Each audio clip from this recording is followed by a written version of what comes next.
Okay, so linear on-the-fly testing or loft testing. So what this is it's a form of testing where each candidate gets a unique set of items.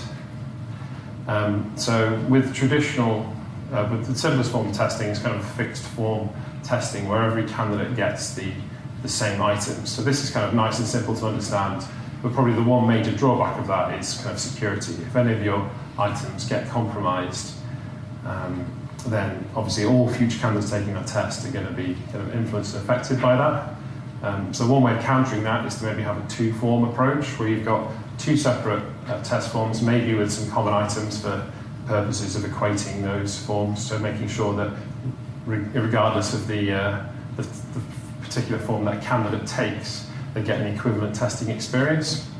So then you have to kind of author another form and then manage those two forms.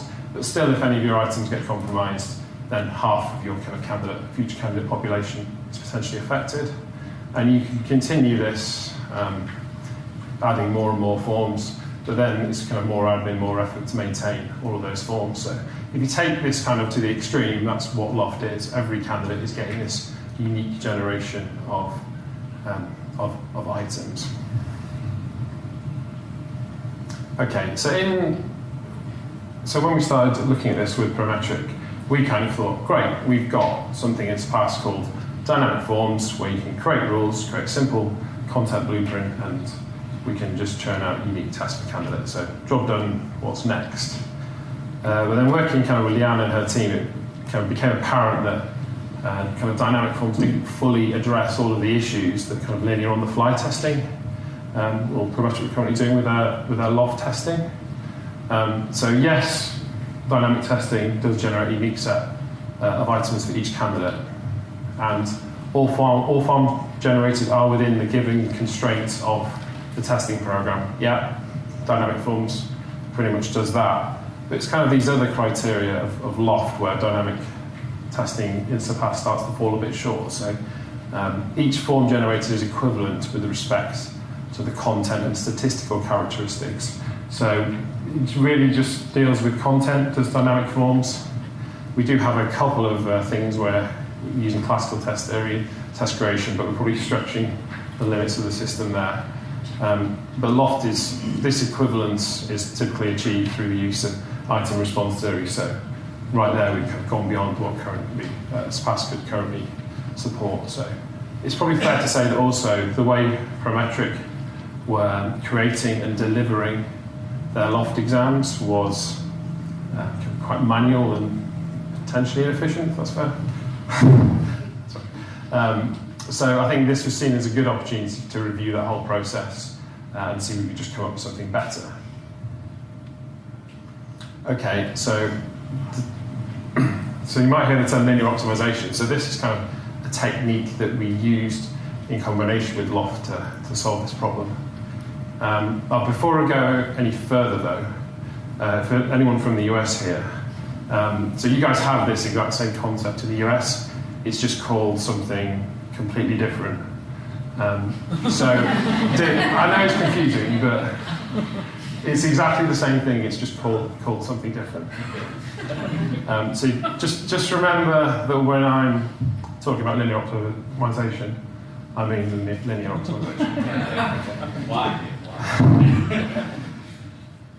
Okay, but from this point forwards, we can use the Queen's English, so you won't be seeing any more Zs, Zs.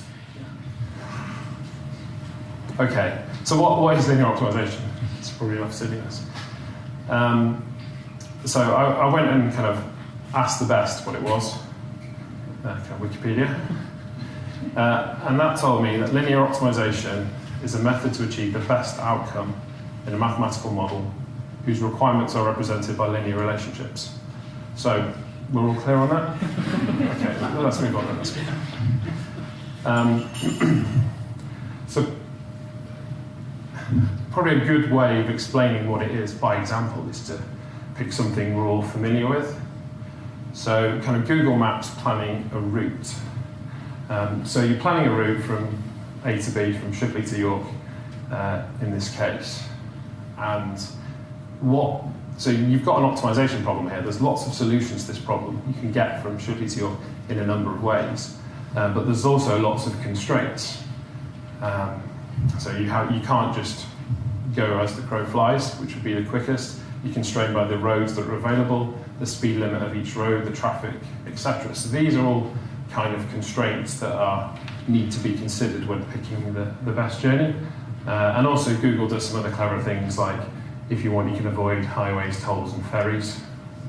There's no ferries between here and Shipley, but I don't think there are any tolls either. But if I wanted to, I could put those constraints to explicitly avoid them.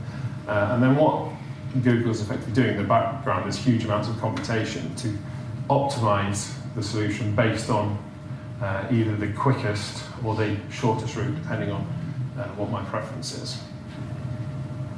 Also, what Google's doing is highlighting exactly where I live, which I didn't notice until I'd compiled these slides. So thank you for that. So let's just go back to the statement now and see if it makes any more sense. So if you kind of deconstruct it a bit, if you kind of look at the end, so mathematical model whose requirements are represented by linear relationships. So what that's essentially saying is if you can represent your problem in the form of linear relationships, whatever they are, then there is something out there that would magically solve it for you. And it turns out that there are a number of kind of off-the-shelf linear optimizers that you can just go and buy, and if you can put your problems, requirements, constraints in the right format, just fire it all in and it will tell you the best solution to your problem. So handily, it turns out that kind of test form blueprinting lends itself to being expressed as kind of linear relationships. So that's, I won't say any more about that now, but that's something that Tom is going to go into in a bit more detail later on. Okay, so test form blueprints are typically made up of kind of content rules and then kind of statistical or psychometric constraints. So with the content, you're essentially saying, I want a certain number of items from this domain or this learning outcome, this domain, and that's effectively the content structure of your test. And there's also a whole load of constraints around kind of the quality, so the measure. So all tests need to be of a good enough standard that needs to be measured and modeled somehow.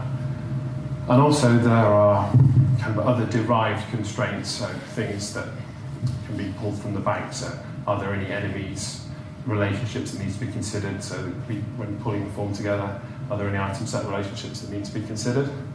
And the kind of the final piece of the puzzle is this optimization function. So you tell it all the constraints and you basically tell it how to determine what the best solution is. Going back. So if you're generating a single fixed form, for instance, it might make sense to optimize some of the psychometric aspects of the test, because you're generating one form. Let's just generate the best possible form we can, and everyone can have that, so the best possible quality.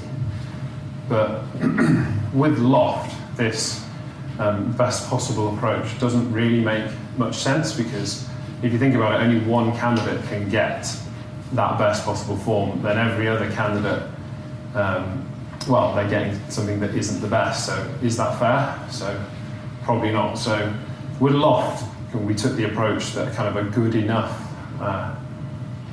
model makes a lot more sense. So every kind of form or set of items we're generating are matching all of the other content constraints, and they're good enough psychometrically, so they're meeting a certain level of standard. So what this does was frees up the optimization function for us to use something else. So what we chose to do with our Loft implementation was optimize item exposure and form overlap. So we're generating huge numbers of these item lists, so one for every candidate. But what we're actually doing is kind of minimizing individual item exposures in the bank. So what you don't want is certain items appearing in all the forms, because then you've got high item exposure, that's kind of compromises your security, and you don't want other items being ignored, because it's cost a lot of money to author those items, so you may as well use them if you can. And a consequence of doing that means that form overlap, so the similarity between the item lists being generated is also minimised. So no two candidates we're going to minimise as far as possible the difference. Yeah, maximise the differences between the item lists that are generated. It's probably so in this session today we're going to be concentrating on loft, but I am doing another session tomorrow about linear optimization as well. So I'm taking the opportunity to give that a quick plug here right now. So with multiple fixed forms, again, the best possible approach doesn't make sense because you want them all to be equivalent. So kind of this good enough approach makes better sense for multiple forms as well. And then also what you can do using an optimizer for multiple fixed forms is can generate the number of forms you need, but then minimise the overlap on those forms. So you've got lots of forms that meet all your content rules, all psychometrically good enough, and the overlap is minimised, so they're as different as they possibly can be. So that's not something we've done, but in the roadmap session tomorrow, we're kind of discussing how we can utilise this technology and use it for future developments. And this is one of the things. So if you like the sound of that, then come along to that. Okay, and the final thing I want to talk about is adaptive assessment. So I think this is probably a bit simpler to understand. So it's a form of assessment which adapts in real time to the candidate's ability level. And the candidate ability estimate is constantly kind of computed in real time as the candidate answers more and more items, and then according to that ability level, the items will either get harder or easier as appropriate, and there is some kind of algorithm or decision-making process which is determining what the next best item to give is. And the tests are of potentially variable length, so they'll complete when this confidence level of the candidate's ability kind of is sufficient. Obviously, that might want to have a minimum max length of the test just for practical reasons, but effectively an adaptive test can go on as long as it needs to until it's kind of honed in on the candidate's ability level. Okay, that's a good point. So it's probably worth saying that in theory, linear optimization could be used in adaptive assessment as well, because we could use it to kind of optimize and find the next best item to give to the candidate every time.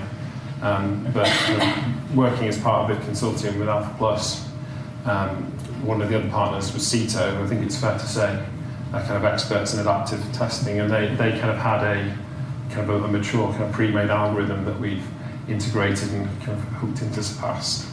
But I can talk to you later on a bit more about that. Okay, so it's probably enough prattling from me, and I'll hand over to Leanne.